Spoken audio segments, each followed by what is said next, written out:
Welcome to Buffzone.com. My name is Kyle Ringo. I'm the CU beat writer for the Daily Camera newspaper. With me is veteran sports columnist Neil Welk.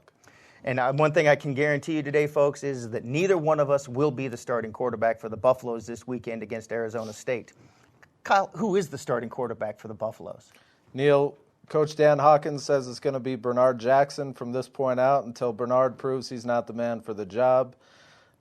This time last week, though, he was saying that James Cox was going to be the starter against Colorado State.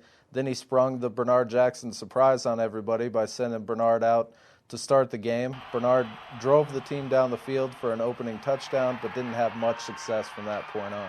You know, obviously, Bernard Jackson's drawback right there in that game was the passing game. As soon as Sonny Lubick figured out that he couldn't throw the ball proficiently, he loaded up the line of scrimmage. He had a blitz package in there on almost every down, and Colorado's passing game almost disappeared, and thus the running game disappeared.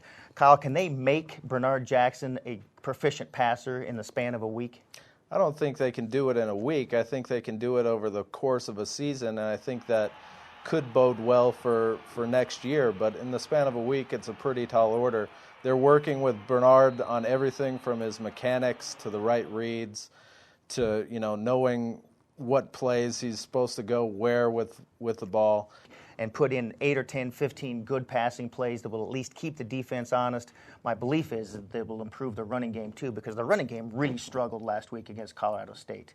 And right now, I think that's what they have to work on is finding the package that will use Bernard Jackson right and still be able to keep a defense honest. Yeah, I don't know how you do that unless you start to take some chances down the middle of the field and deep in the passing game, which they weren't really willing to do against Colorado State. Most of the passes Bernard threw were fairly easy to complete. They were to the wide receivers in the flat, to the running backs, out on the periphery. But what they really need to do to challenge defenses is get Bernard comfortable throwing down the middle of the field and taking chances deep. What you're saying, Kyle, is they had a safe package for him. They were limiting the options that Bernard Jackson had because they didn't want him throwing an interception. He had thrown some interceptions in the scrimmages. He hadn't read the defenses very well. So when they came out with him, they tried to make the passes as safe as possible and limit the chance for mistakes. I think they have to expand that a little bit this week. I think they have to go to a deep passing game. Like you said, they did that against Montana State. James Cox threw the ball downfield. It kept Montana State at least on their toes for a little while. I think they can do that this week if they can come up with just a few plays that they can go deep and stretch the defense a little bit. That will also open up the running game.